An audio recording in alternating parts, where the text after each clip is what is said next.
Peace, Internet. It's your girl, Delasia. Welcome. Here, we explore rooted self-defense, community resilience, and liberated futures. Because safety is something we practice and freedom is something we build.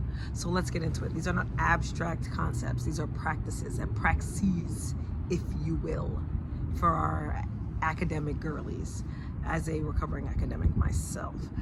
So bear with me, y'all. I'm gonna be checking my notes because I can ramble and y'all didn't come here for that. So we're gonna keep it cute and we're gonna stay on the notes, okay? So, you read the title. You're probably like, what do you mean, so you think you can survive the apocalypse alone? What does that mean? And we're about to get into it, so just stay tuned, okay? So, a lot of us say, rather, that we believe in community care, right? But what happens when somebody actually needs care? Who gets called? Who shows up? Who has the keys? Who has the whip? Not me. I ain't got the whip. Who knows the plan? Who has the tools? Who knows how to de-escalate? Say it with me. De-escalate. De-escalate. Okay? Who knows how to help someone breathe before panic takes over? Community care is not just a feeling. It's not just a group chat. I know some of y'all gonna be triggered by that. It's all right. You'll be okay. I'm gonna hold my hand. Hold my hand. Hold my hand. I got you. It's not just mutual aid language in a caption. Community care is a skill. A skill. Okay? And if we want more safety, more autonomy, and more resilience, that isn't based on feeding the prison industrial complex, because let's keep it a buck. We get packaged this idea of safety that's literally only about policing and carcerality and making people into slaves. So yeah, we're not gonna do that. But if these are the things we want, right? The autonomy, the resilience, the safety, we have to practice it before the crisis comes. And we'll get into why. So you might be thinking, who the heck are you? And why should I care about your opinion, sis? Or person? Y'all don't know my pronouns. I didn't even say that yet. She and they pronouns, though. No preference. Yeah, like, why should I care about your opinions? Which is a fair question. Because whose man's is this? Anyway, you about to find out. I came to martial arts as a young person, searching for safety. I was bullied. Shout out to you, Maisha. If it wasn't for you, shout out to my bully in middle school, because if it wasn't for you, I would not be the person I am today. So big ups to you, even though screw you at the time. But right now, in the hindsight, big ups to you for pushing me to be like, I need to learn how to fight, because I'm gonna hurt this girl if she keep bothering me. So big ups to you, Maisha. You know who you are.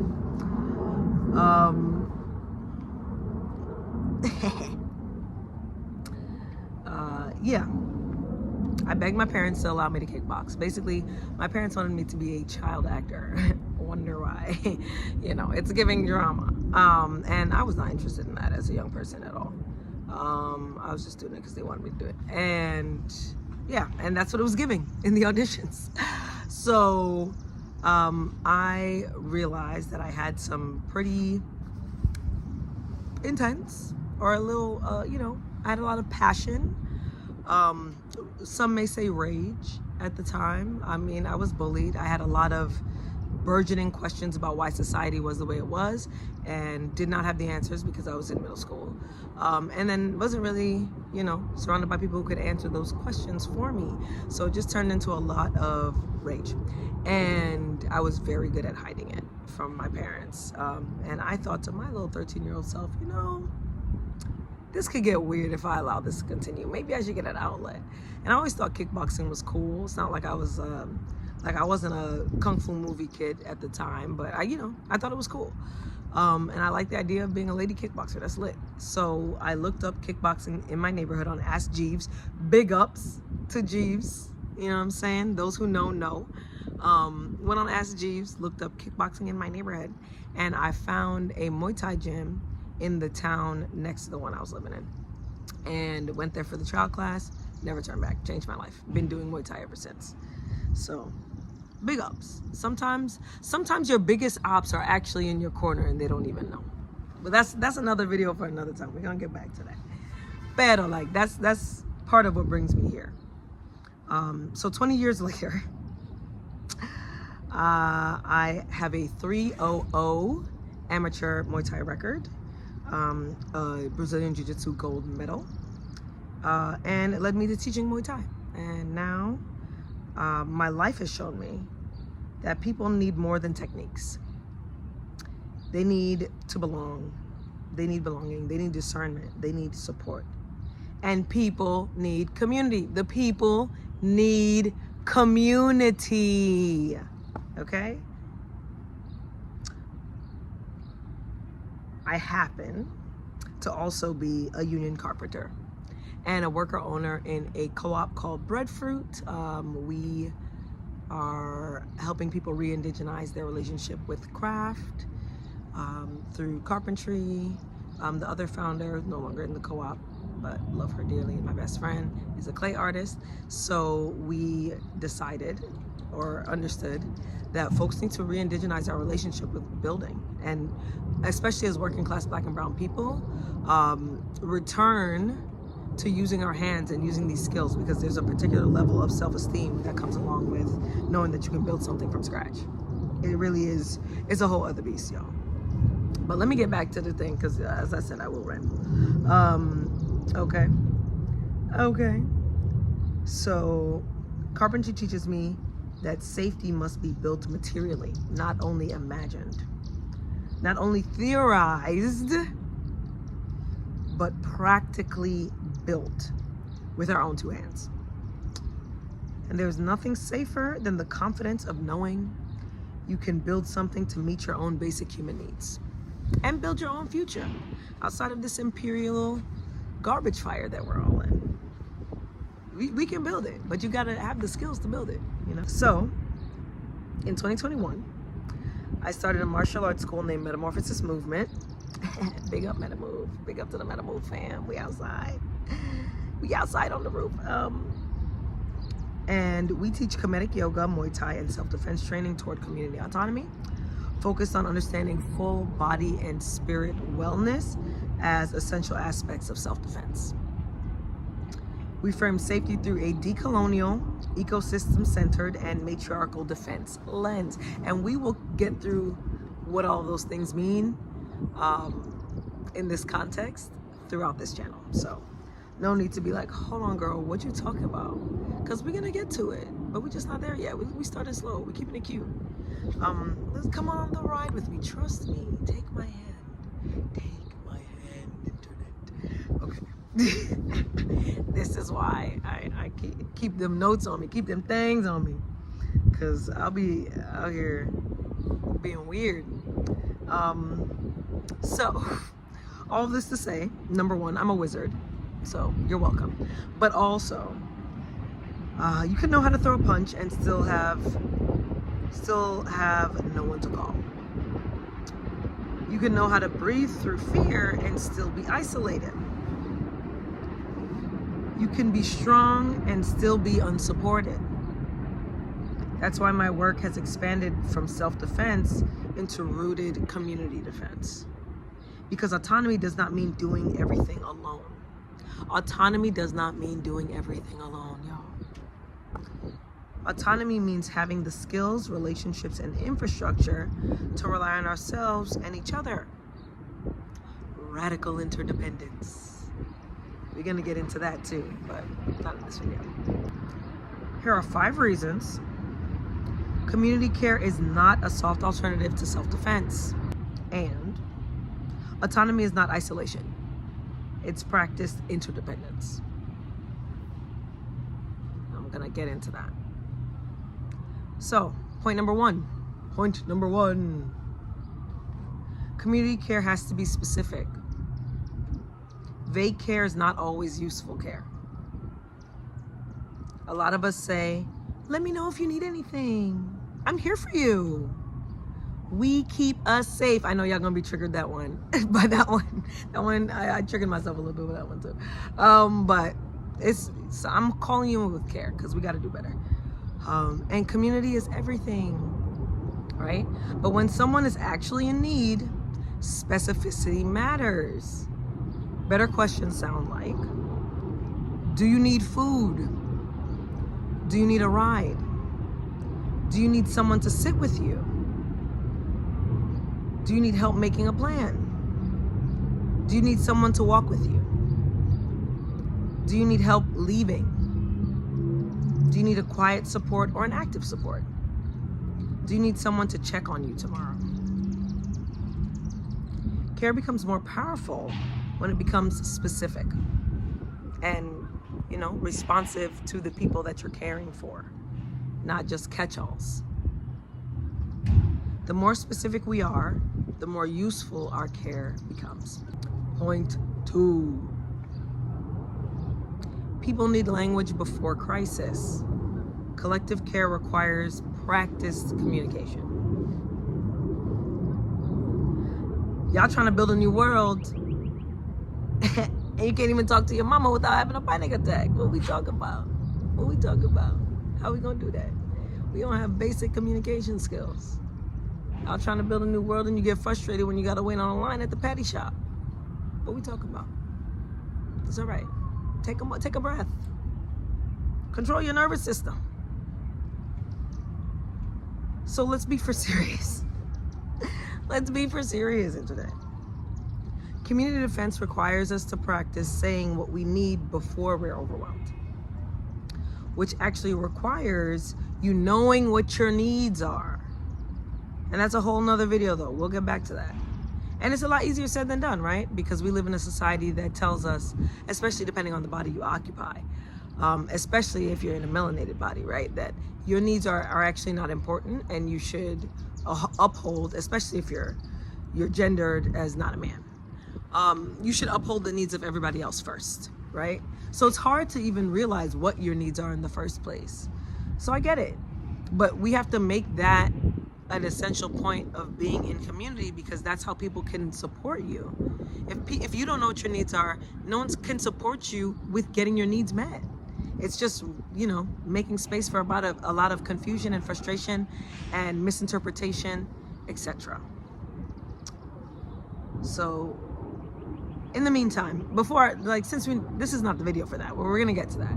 But in the meantime, take care of your spirit, okay? That's just a side point to the side point. But back to the main point.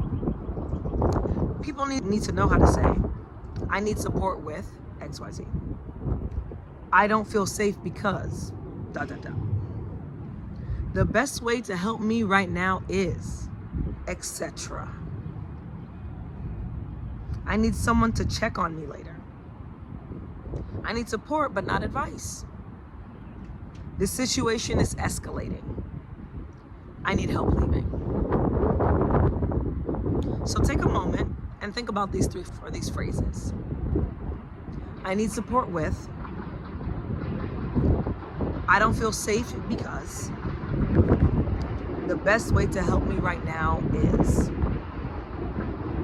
If we only practice asking for help when we're already overwhelmed, the body may not know how to find the words. Give your nervous system a chance. Give your nervous system a chance.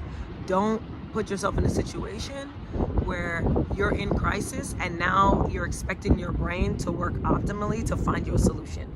That's not fair. That's not fair to you. And it don't have to be like that. So let's do better. Point number 3.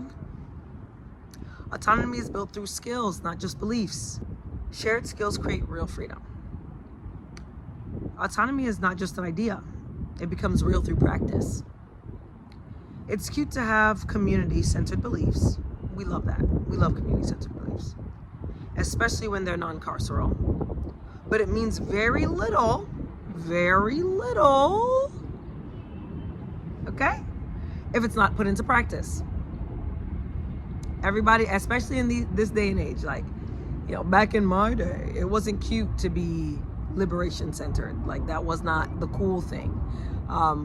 Since the murder of George Floyd, may his soul rest in peace, and the uprising that came thereafter, being liberation centered is an aesthetic, which I find very dangerous personally, but leads way to, as I said, recovering academic, like the hyper academicizing of what these ideas are. And now everybody has it in their caption on their Instagram or whatever. But what are your values giving in real life? What are your practices? How do you live into that? Not just chat. Because when I hear chat, you know, chat is not going to get us free. And I'm not talking about ChatGPT. Not going to get us free either. We know that. But, you know, like, just talking about the things is not going to get us free. The question is, how do we put these ideas into practice?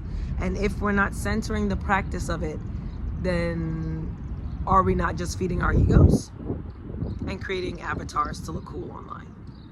But, you know, whatever. Those are just my 2 cents off the notes. So let me get back to what I was talking about. So autonomy is not just an idea. It becomes real through practice. It's cute to have community-centered beliefs.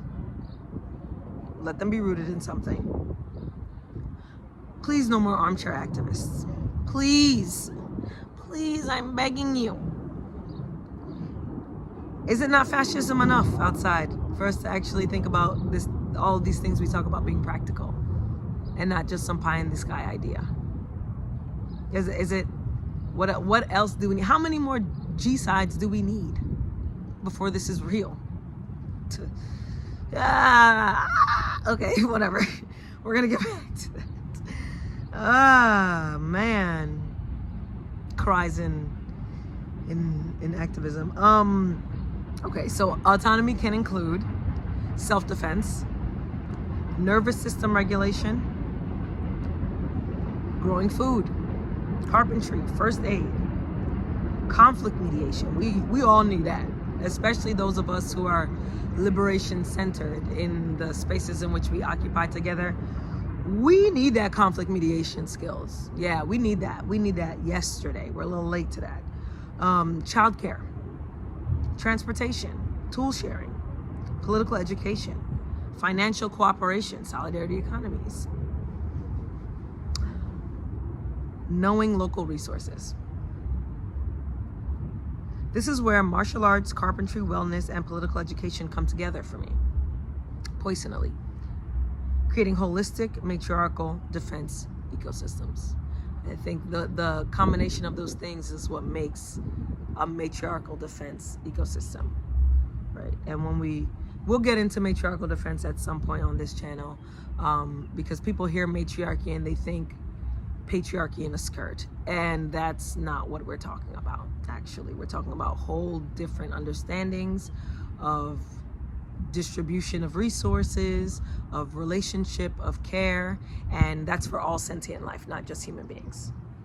But we'll get into it later. Just stick with me, babe. Stick with me. So, a community with tools is harder to abandon. A community with skills is harder to control. A community with relationships is harder to isolate. That is autonomy in practice, in my honest opinion. So, point 4. Community resilience lives in the body. Whoa, that's a big bird, guys. Y'all see that? It just flew right over my head. It's huge. Look at the ancestors. Point 4. Community resilience lives in the body. Resilience is not only logistical, it's embodied. A community can have all the right language and still struggle if everyone is dysregulated, burnt out, afraid, isolated, or unable to communicate under pressure. Heavy on the burnt out. Because y'all be crisped. Talking about y'all front lines of what, boo? Front lines of what? What? What? What you gonna be front lines of? You can't even take a deep breath. You need to go smoke a cigarette so you can remind yourself to breathe. But we're talking about front lines. Please be serious. Please. If we cannot navigate life under pressure, how are we going to navigate not only challenging our imaginations, but challenging all that we've been conditioned to understand to create worlds that are not what we're accustomed to? That's going to be a blatant attack on your nervous system, because the brain, the human body, wants to do what is easy and comfortable to survive, which does not allow for you challenging yourself to grow as a better person, right? So if we don't have basic regulation down, how are we going to talk about challenging ourselves to fail forward? Because the worlds that we talk about we want building require some failure. And we have to be comfortable with that. We have to be able to be like, we failed, cool, what are the lessons we learned so we can try again and probably fail again, but fail better this time, fail different, fail forward. Okay. Embodied resilience includes breath, grounding, movement, moving all that energy out of your body, because we're intaking so much violence all day, every day, in the systems upon which we are doing our best to live, working toward thriving, right? But we're intaking a lot. So if you aren't moving your body to get that out, it's just gonna be stagnant and it's gonna turn into anxiety. And we don't need that. We're good. Breathing, grounding, movement, the ability to pause, the ability to check in with yourself and be like, actually, let me chill.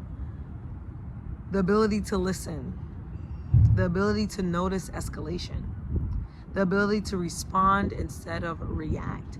Respond, not react. Okay? Martial arts teaches us that reaction time is trained. Regulation is trained. Discernment is trained. Staying rooted under pressure is trained, and all of that connects you back to your intuitive ability. All right? So if our bodies know only panic, our communities will organize from panic. If our bodies practice grounding, our communities will have more options, because that is a space to make decisions from. A grounded space, a rooted space. Point number 5. Number 5. We need protective infrastructure before crisis. Community care needs systems, spaces, and structures. Protective infrastructure is what allows care to move from intention into practice. From vibes to verbs. My homie came up with that and I love it. From vibes to verbs. You understand? Please, this is something we do. Protective infrastructure can look like a dojo, a bookstore, a tool library, a trusted group chat. Trusted group chat with intention, with a plan.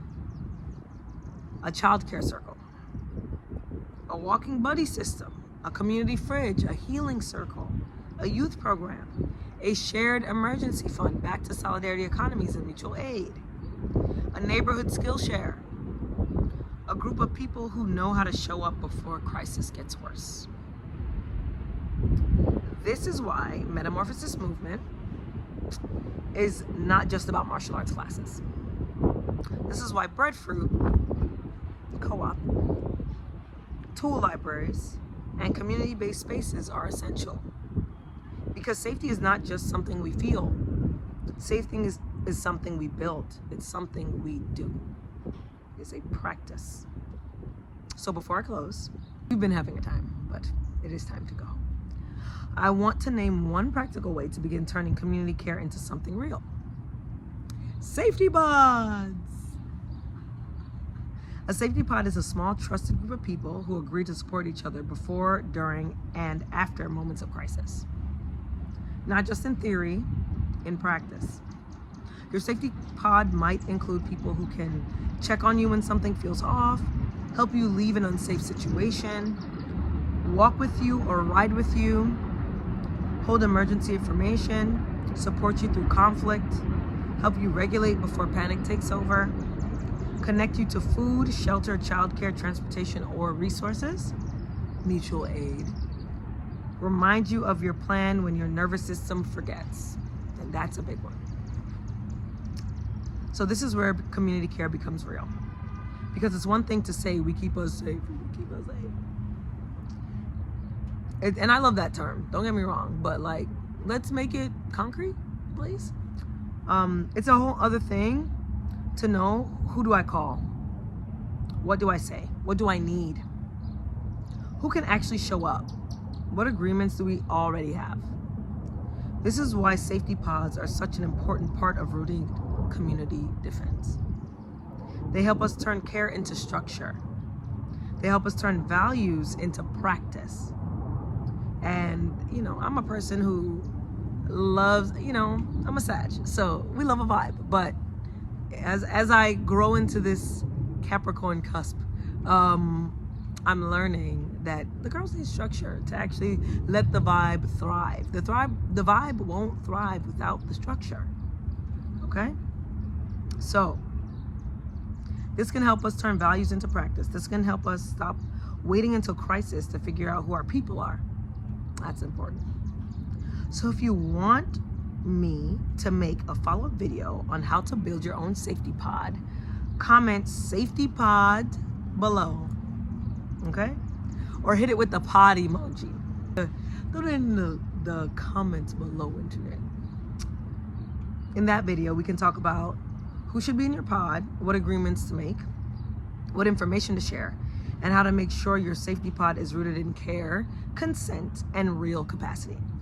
Heavy on the capacity, because we be out here.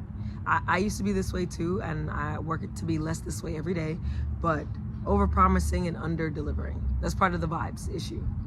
That's why the structure is necessary, to make sure that's not the thing. So no shade, just facts. You know what I'm saying? Just facts. So, with that being said, community care is not just something we post about. Look at me when I say this. Community care is not just something we post about, okay? It's something we rehearse.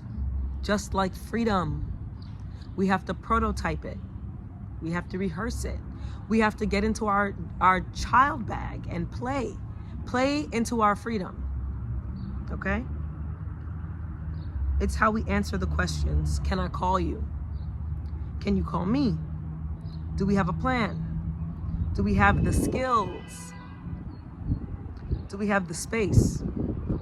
Do we have the courage to practice safety before crisis arrives? Because autonomy is not isolation. It's not. This society, this settler colonial capitalist, heteropatriarchal, white narcissist society in which we live will tell us that autonomy is isolation. That autonomy means you can rugged individualism. It's not. Autonomy is not isolation. That's a recipe for failure. If that's the case, then get rid of all the trees. Let's see if you can keep breathing, right? Autonomy is the ability to stand rooted in ourselves while staying connected enough to protect each other. That is community resilience. That is collective care. That is rooted self-defense, baby. Okay? So, if you're interested in self-defense beyond fear, community care beyond slogans, and autonomy beyond individualism, blink, blink, blink, blink, blink, subscribe. Stay tuned with the kid. This is where we talk about rooted community defense, embodied safety, and the skills we need to build liberated futures together. So stay tuned, stay lit, and 12. Love you, bye.